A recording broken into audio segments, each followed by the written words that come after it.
Bienvenue dans ce nouvel épisode de The Living Room avec Aga Studio.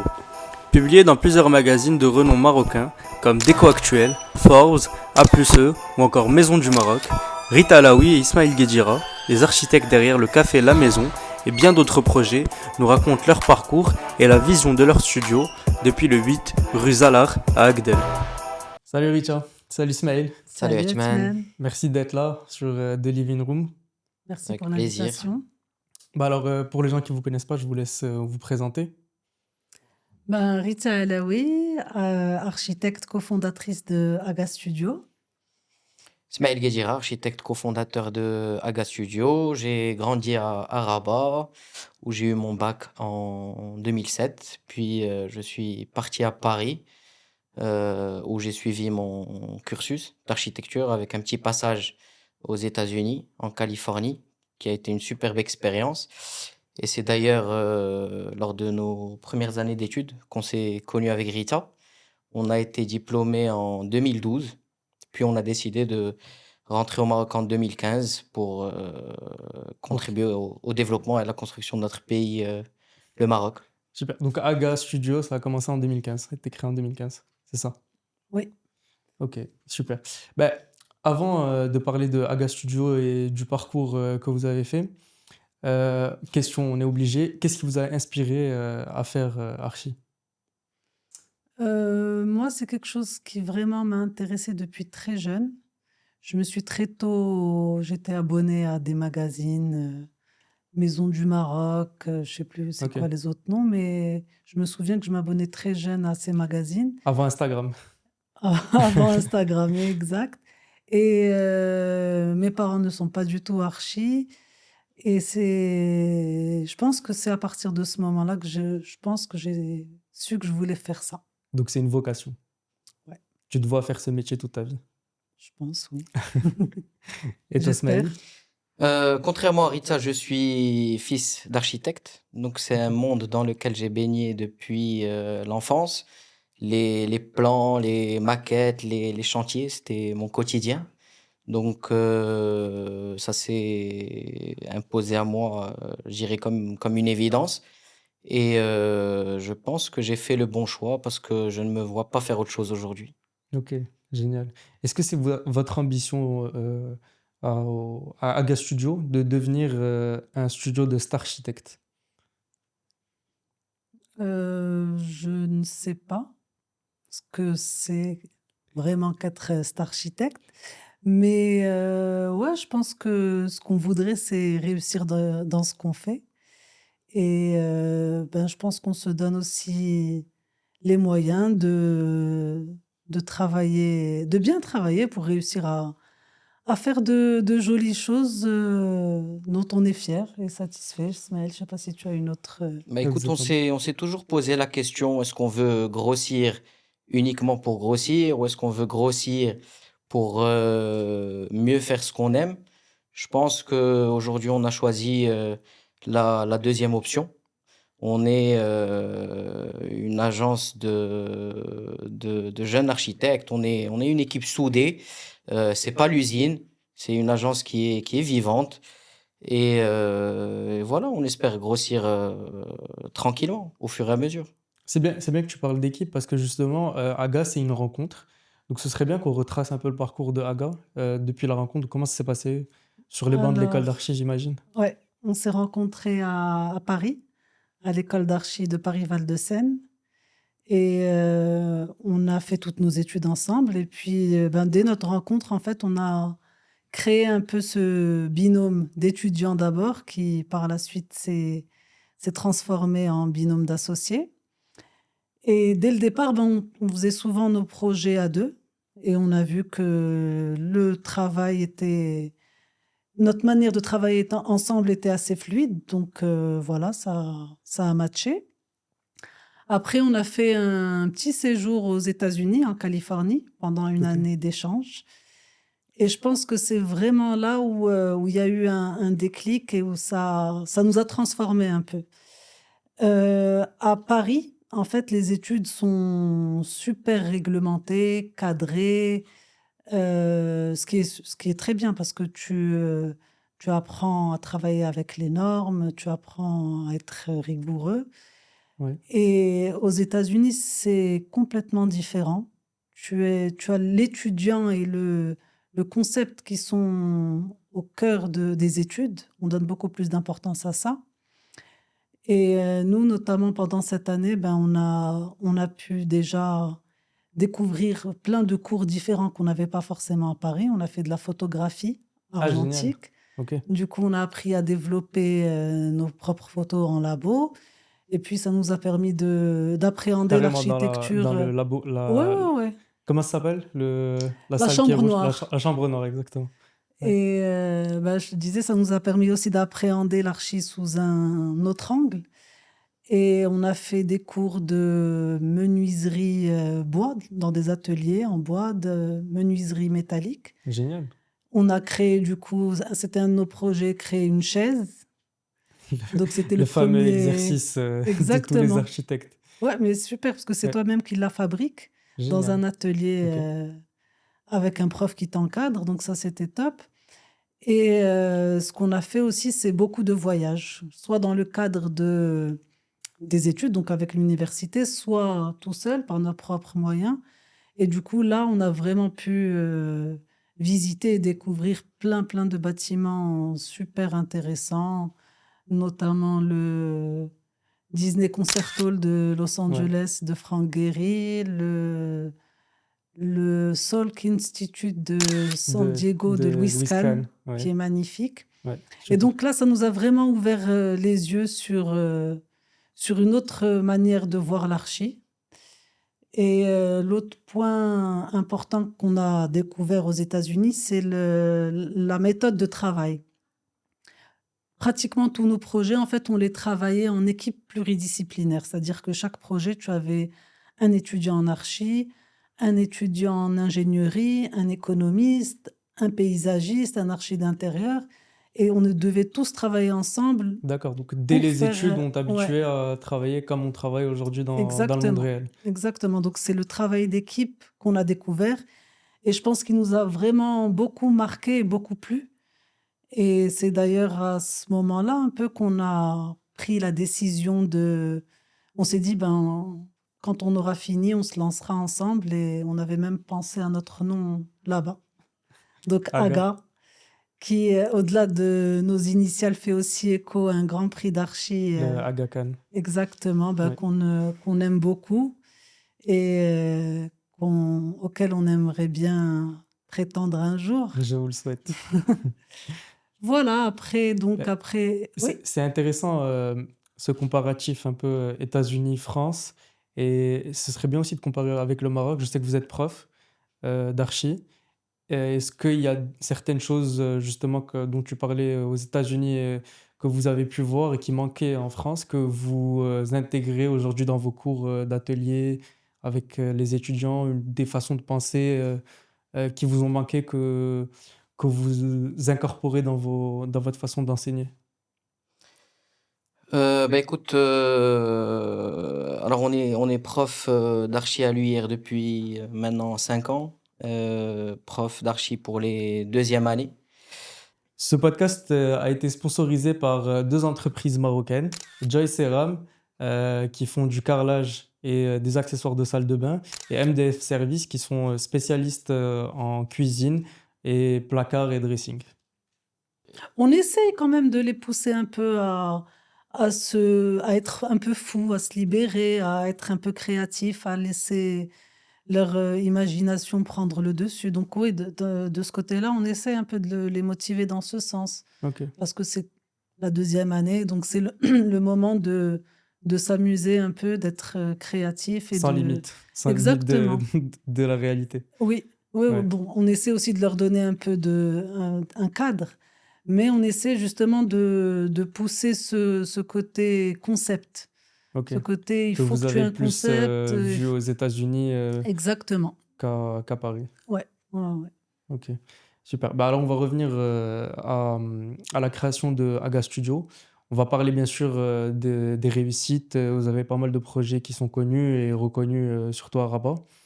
Mais ce serait aussi intéressant de parler d'un truc qu'on parle pas souvent, c'est les échecs, les difficultés au début, tout ça.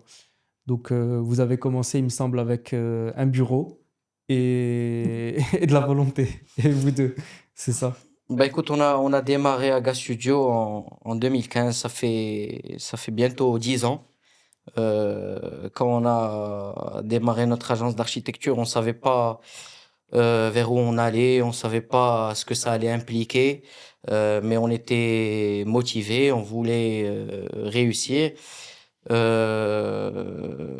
a démarré tous les deux, donc dans notre bureau à Legdel de 200 mètres carrés, avec Alors, des postes. Oui. pardon, je te coupe. Mais quand on décide d'ouvrir son agence, ok, c'est bon, c'est fait. On a le bureau, on est assis avec son ordinateur et son équipe à deux. Et c'est quoi le premier move? Ben écoute, le premier move, c'est bon, déjà on avait lancé la communication de Aga très tôt. D'accord. Donc, avant même d'avoir un premier projet, on avait tout de suite créé notre site internet, agastudio.ma, qui était un site vitrine, simple mais clair. On a ensuite enchaîné sur la création des pages Instagram, Facebook, LinkedIn. Donc, on a tout de suite lancé. Donc la stratégie marketing était vraiment au cœur Voilà, c'était important pour nous de démarrer avec une stratégie marketing parce que pour nous, c'était un des moyens d'être visible et donc d'attirer des clients. Ça a d'ailleurs marché, on y reviendra peut-être un peu plus tard, mais on avait démarré avec ça, puis on a eu tout de suite un premier projet de deux amis qui sont venus nous chercher pour concevoir un premier magasin à Rabat, à Legdel. Ok. C'était notre première expérience, que ce soit au niveau de la conception, au niveau administratif, autorisation, et au niveau chantier. D'ailleurs, on a découvert plein de choses. Ouais, Euh, c'était les premières frictions, Sur le chantier.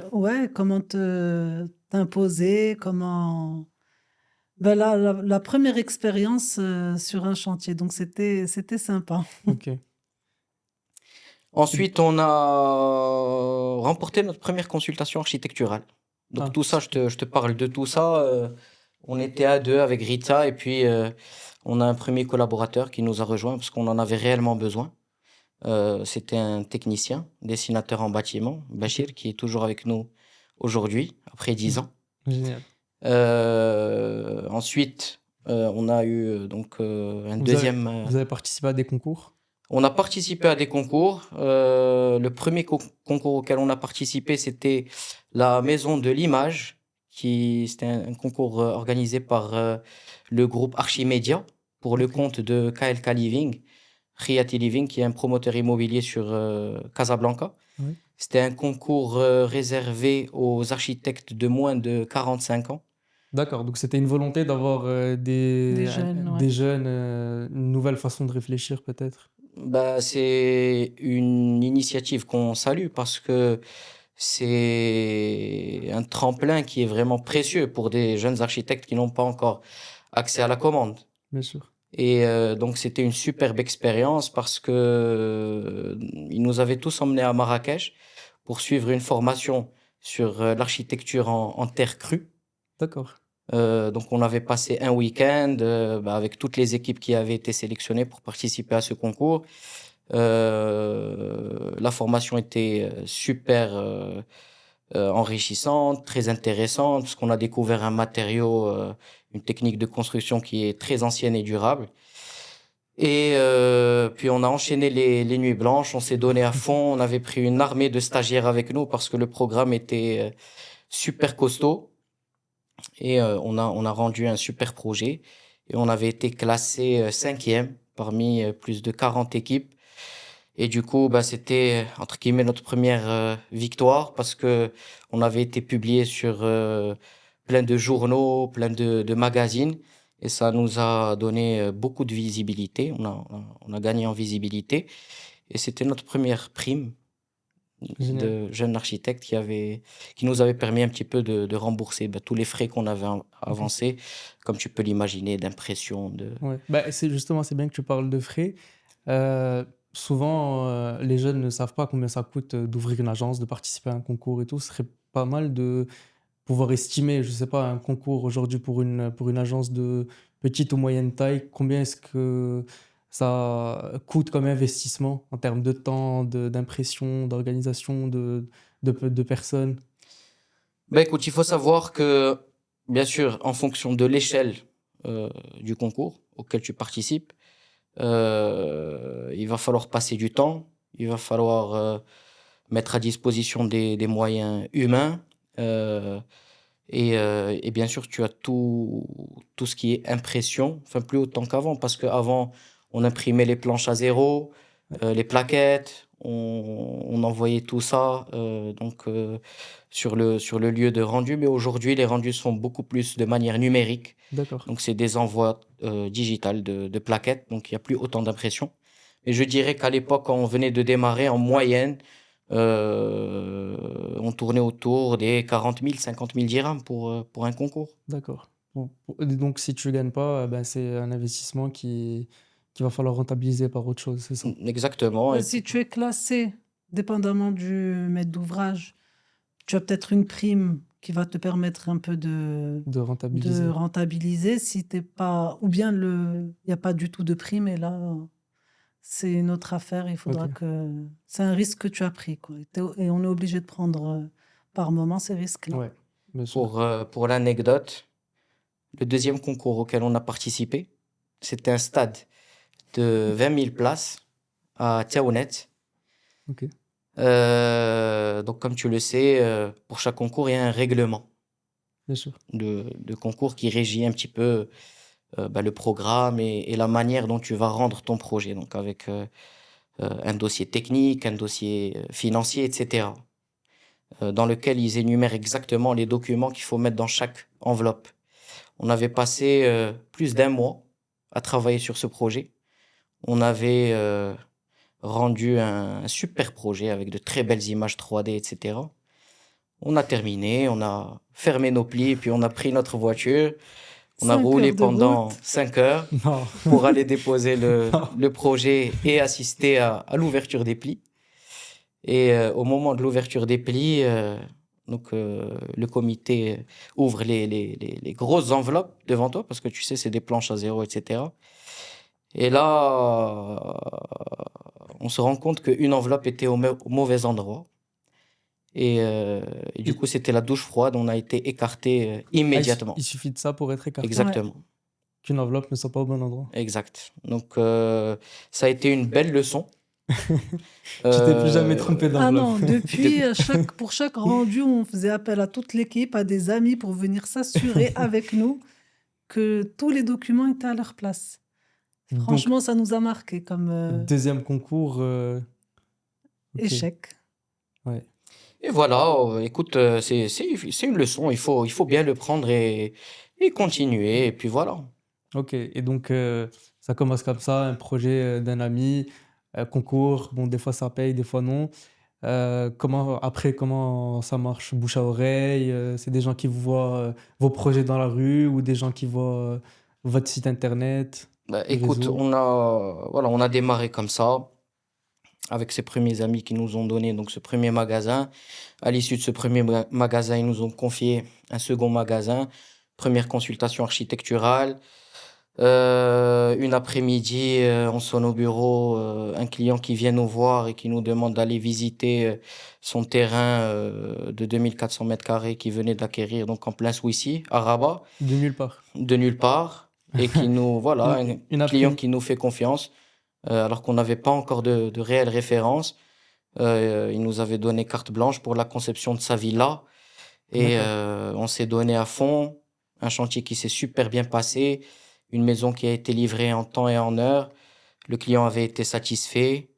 Et de fil en aiguille, petit à Ok. petit, on a... L'importance de faire du bon travail, une bonne réputation dans le travail, j'imagine. Bouche à Exactement. oreille. Bah écoute, beaucoup de communication. Ok. On est quand même assez présent sur les réseaux. On a quand même reçu pas mal de clients qui sont venus nous voir via les réseaux. On essaye aussi d'être présent sur le terrain, donc Ouais. autrement que le digital. À chaque fois qu'on a un chantier, On essaye de soigner les palissades avec le logo AGA qui est bien mis en évidence. Ça nous permet de booster notre visibilité. Et voilà. Génial. Et donc aujourd'hui, l'agence, vous la dirigez à deux. Est-ce que vous avez des conseils?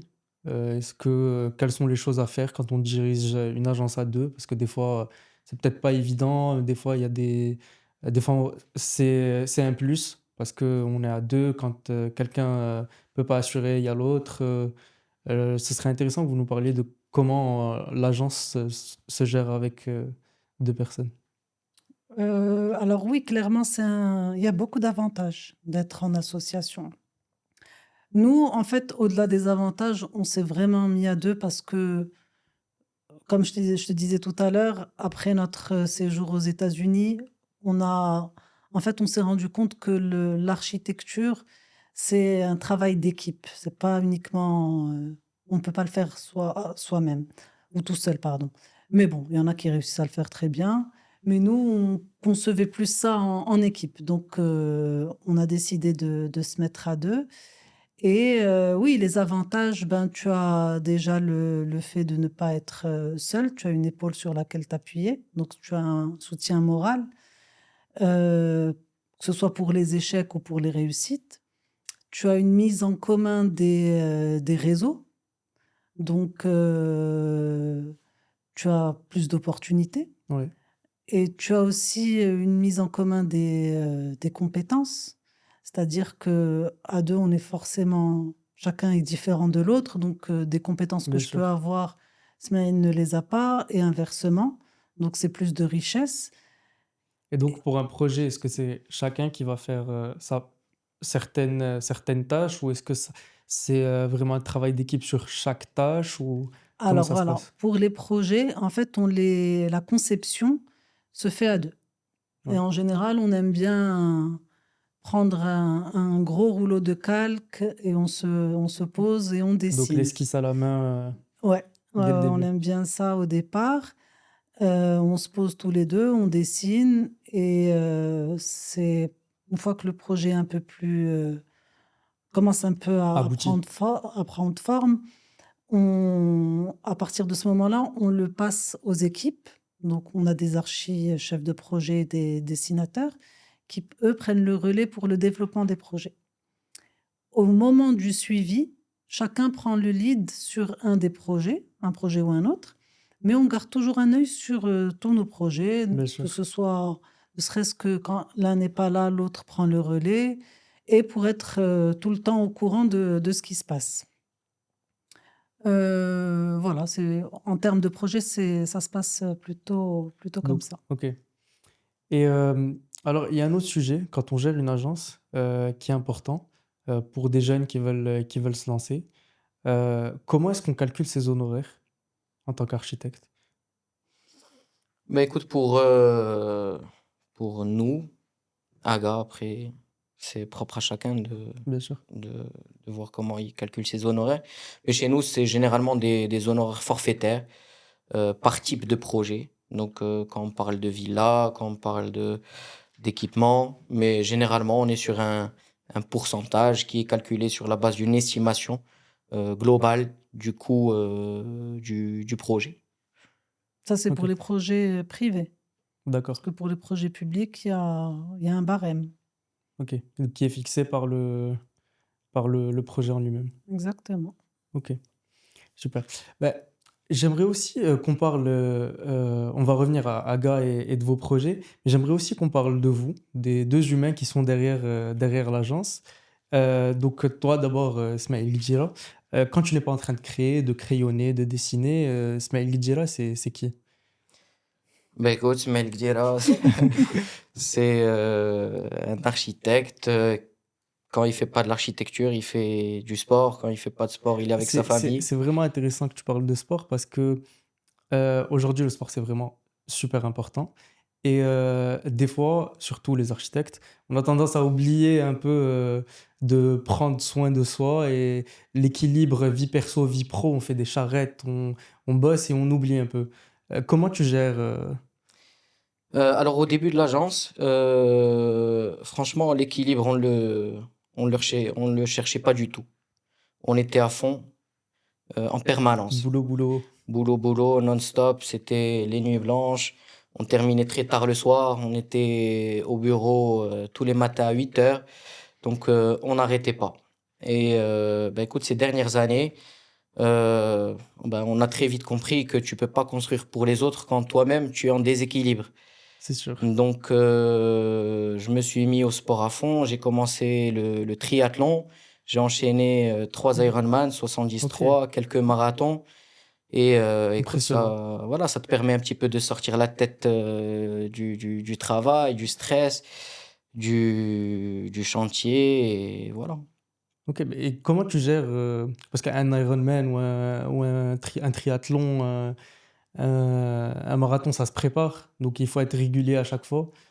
Tu arrives à te dégager du temps justement pour ta prépa, pour...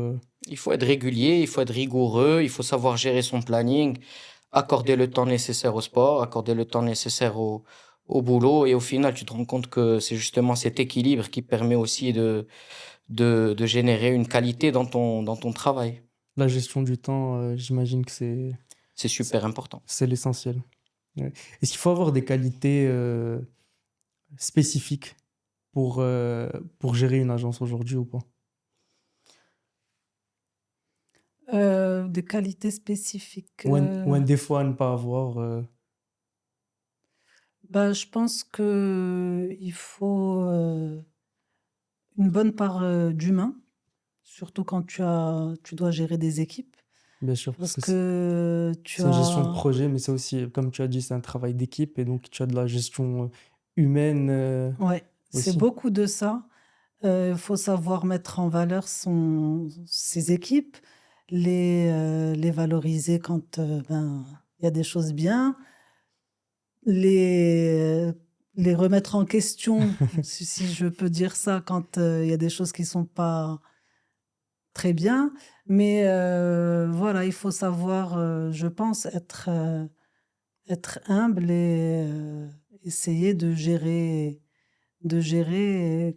au mieux les gens, parce que Ok. on reste quand même tous des personnes avec tous des problèmes hors du bureau, et il faut réussir à jouer avec tout ça.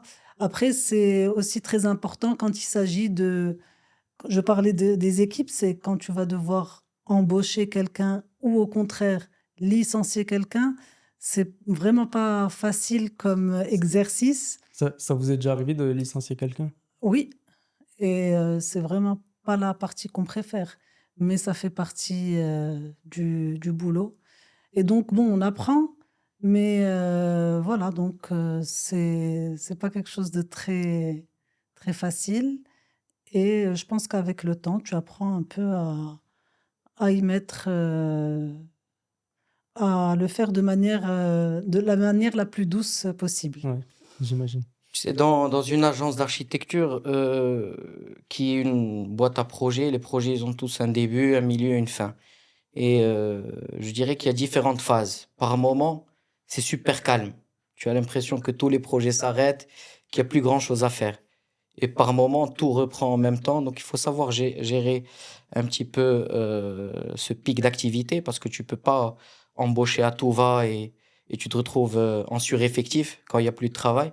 Donc, c'est vraiment une stratégie humaine qu'il faut savoir mettre en place. Il faut savoir bien gérer ses équipes, bien gérer son planning pour maintenir cet équilibre. La gestion, c'est vraiment important. Parce qu'en fait, quand tu es quand c'est ta propre agence d'architecture, tu es architecte, donc tu as ton métier d'architecte, mais tu as aussi ton rôle de gestion de bureau, gestion d'agence, gestion de clients. Donc c'est vraiment, je pense que la gestion, c'est une qualité principale à avoir. On a très vite compris qu'être architecte, c'est pas uniquement dessiner de beaux projets. Tu es multicasquette au quotidien. Un jour, tu es designer, un jour, tu es comptable, le lendemain, tu es RH, tu es Psychologue, psychologue parfois, pour savoir gérer les clients. Ouais. C'est pas toujours facile. Ouais. Tu sais qu'ils sont parfois assez flous dans leur briefing, absents quand il faut prendre des décisions. Et d'autre part, tu dois gérer les entreprises avec leurs imprévus, leurs excuses, leurs improvisations. Ouais. sur le chantier. Et donc, bah, tu es le seul maître à bord pour mener tes projets à terme. Et c'est quand qu'on se gère soi-même? Est-ce qu'on a un peu le temps de se gérer soi-même ou Bah, pas? on se gère soi-même de 20h à 6h du matin.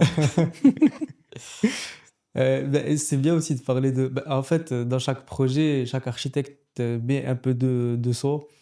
Et vous avez beaucoup de projets qui sont super sympas. Est-ce qu'il y en a un en particulier qui vous a, qui vous tient à cœur pour une raison particulière? On peut citer la maison. C'était un de nos premiers projets où on a vraiment tout fait, c'est-à-dire de l'archi à l'intérieur, au dessin du mobilier, au dessin La de... carte? Non? Non, on n'est pas arrivé jusque-là, mais c'était vraiment un projet super complet et où le maître d'ouvrage, encore une fois, nous a fait confiance. Donc ça, c'était super. Et il y a aussi le centre socioculturel de Kenitra pour la fondation Hassan II des Marocains résidant à l'étranger, qui lui, on vient de le livrer il n'y a pas très longtemps et c'était une super expérience aussi, avec une belle équipe, un maître d'ouvrage très agréable et voilà, donc tout s'est très bien C'est quoi le passé. client parfait? C'est un client qui vous fait confiance totalement, qui vous guide? Bah, euh, je dirais que c'est un peut-être- client déjà qui est sensible à l'architecture, un client qui fait confiance à son architecte, euh, bien sûr en le guidant, en suivant ses besoins. comment si peut-être qu'il y a des clients potentiels qui vous écoutent, quel conseil vous pouvez leur donner pour mieux vous guider, pour vous donner vraiment une belle ligne directrice?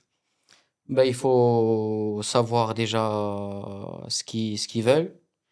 Et encore une fois, il faut Faire confiance faire à son confiance. Voilà. architecte. Ok, confiance, très important.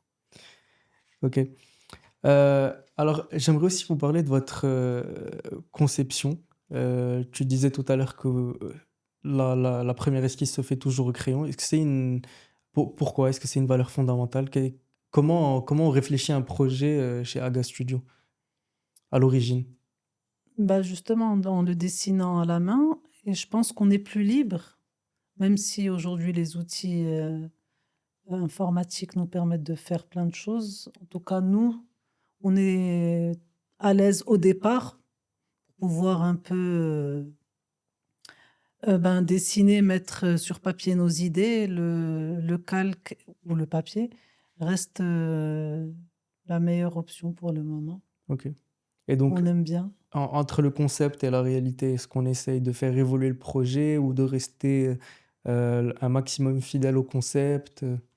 Non, on essaie justement de vraiment d'arriver à un détail très poussé et en général, on y arrive et les 3D ressemblent fortement à nos réalisations à Ok. la fin.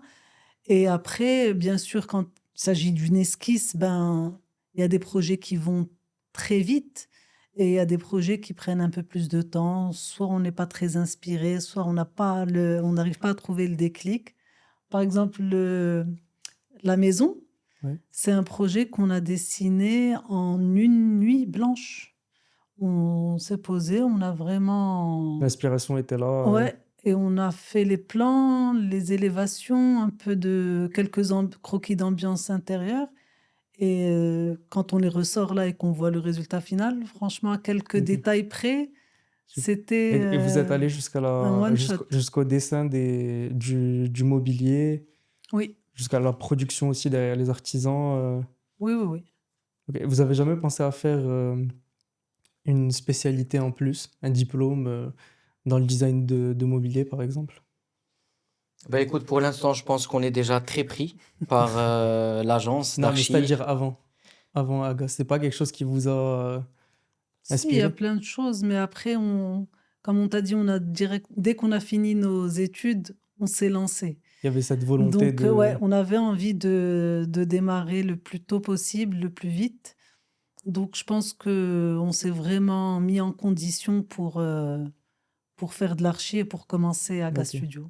Ok. Mais bon, peut-être qu'un jour, on dessinera du mobilier aussi.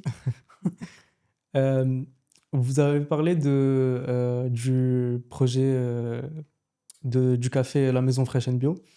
Je sais que vous avez aussi fait un restaurant à Rabat, Da Milena, restaurant italien. On voit qu'une une répétition un peu. Est-ce qu'on peut dire que vous êtes des spécialistes de, des restaurants du monde de la gastronomie aujourd'hui ou pas? Non, on n'est pas spécialiste. On a fait quelques restaurants, mais chez Aga, on aime bien toucher à tout. Je pense que c'est ce qui fait que on est une agence un peu différente. On est présent déjà au Maroc, on a travaillé à l'étranger aussi, on travaille sur des projets de nature très, très variés, résidentiels, équipements, hôtels. Est-ce qu'il y a un type de projet aujourd'hui que Aga a envie de faire, qui n'a pas, un projet que vous n'avez pas encore fait? Un type? Peut-être une localisation, un pays dans lequel vous auriez aimé dessiner quelque chose? Un pays, non, je ne sais pas. Pas un pays en particulier, mais Un lieu? si on devait avoir un projet idéal, Ouais, c'est ça. bah écoute, ce serait un site très accidenté Ouais, en bord de mer. ok. Ouais. Après, ça c'est plutôt peut-être un hôtel ou après, je sais pas, qu'est-ce qu'il pourrait, un grand immeuble. Un skyscraper, Une tour. une Oui, tour. oui, pardon, un Ok. immeuble de Ok, super. grande dimension. Il y a aussi une autre notion dont je voulais vous parler, c'est l'importance des prix. Je voulais avoir votre avis. Je sais que vous avez été gagnant et nominé pour les YMA, les IMA. Je sais que vous avez pour ambition d'avoir le Aga Khan. Comment on envisage ça chez Aga Studio? Bah écoute, quand on conçoit nos projets, quand on livre nos projets, on pense pas à être primé. On a eu l'opportunité de participer au IMA, qui est un prix d'architecture au Maroc, à 2 reprises. On a participé une première fois en 2022 dans la catégorie espace de gastronomie avec la maison. Et on a eu la chance de remporter un prix. Puis on a enchaîné en 2024 dans la catégorie espace de culture et de loisirs. Et puis on a gagné avec le centre socioculturel. Et pour nous, bah, c'est une valorisation de notre travail. C'est une fierté pour nous et pour toute notre équipe. Ouais. Mais donc, est-ce que c'est quelque chose que vous visez ou c'est quelque chose qui vient après ou... Non, pour nous, c'est une finalité. Je dirais pas qu'on vise des prix au moment où on conçoit ces projets. Non, c'est une finalité, c'est un résultat et on est très fiers de ça. Ok, super. Bah, on va passer à une rubrique un peu jeu. Richard, on va commencer par toi. Mhm. Je vais te donner des projets Ok. au Maroc et tu dois commenter en me donnant un mot, mais juste un mot. Alors le premier, c'est les tours de la conservation foncière de Taufer El Aoufir. Imposant. Ok. Ensuite, on a le Grand Théâtre de Casablanca de Portes en Parc et Rachid Andalousi. Finesse. La clinique du 16 novembre de Amin Rice. Contemporain. Et un dernier, la station thermale de Sidi Harazm de Zevako. Magnifique. Super. Ismaël, on va faire un autre jeu. Oui, Alors, celui-là, il est un peu plus poussé. Je vais te donner des tableaux, des œuvres d'art, que tu vas devoir associer à des projets de votre agence. Le premier, c'est La jeune fille à la perle de Vermeer.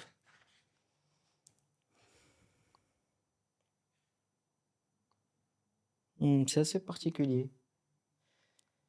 Euh, je dirais appartement S à Paris. On mettra à l'image. Ensuite, on a Drowning Girl de Roy Lichtenstein. Restaurant d'Amilena. Le déjeuner sur l'herbe de Manet. La maison. The Making of the Perfect Martini de Guy Buffet. Alors, ce projet me fait penser au projet 18. C'est un projet de villa en villégiature. Parce que, pour l'anecdote, on avait démarré avec une typologie de villa et on a fini avec 16 typologies de villa. Ok. Euh, Untitled de Sami Snoussi.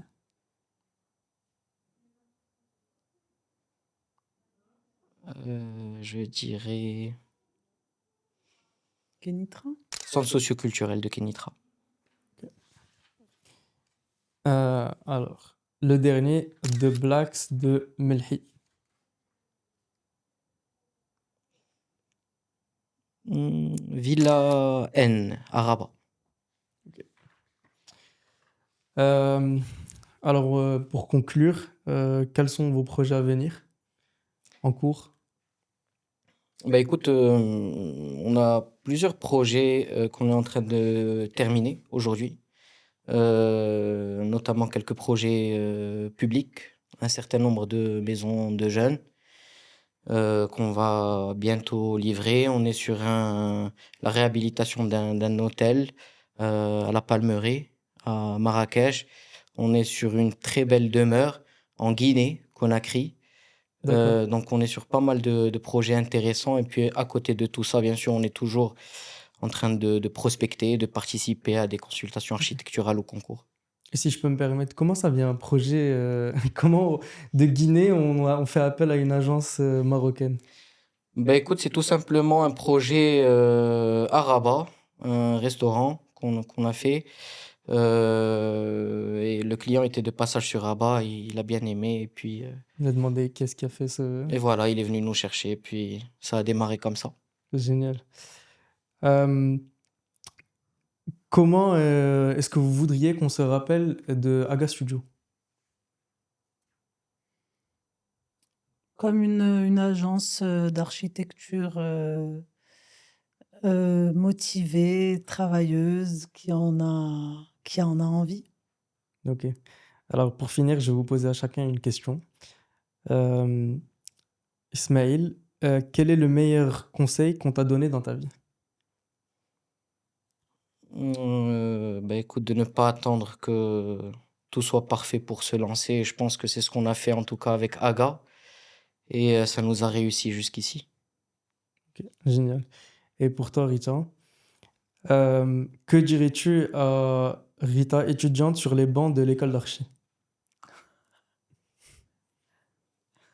Fais-le.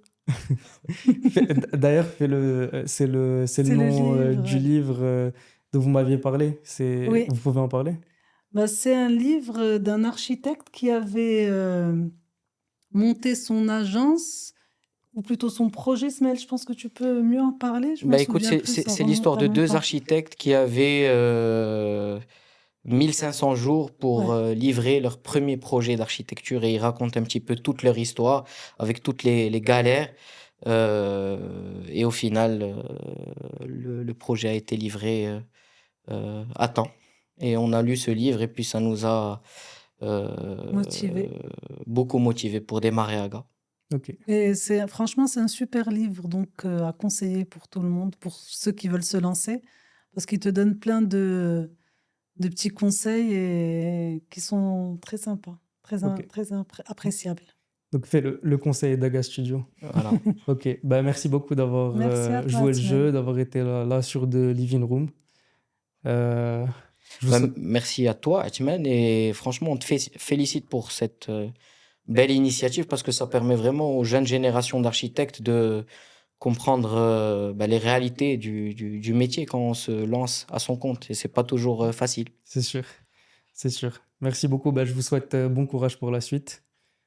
Et Merci. à très bientôt. Merci, À Atman, à bientôt. bientôt. Merci d'avoir écouté cet épisode de The Living Room. Si cette conversation vous a inspiré, pensez à vous abonner et à partager autour de vous. Vous pouvez retrouver Alami Living sur tous les réseaux sociaux et n'oubliez pas de nous laisser un petit like afin que l'on puisse ramener des invités toujours plus extraordinaires les uns que les autres.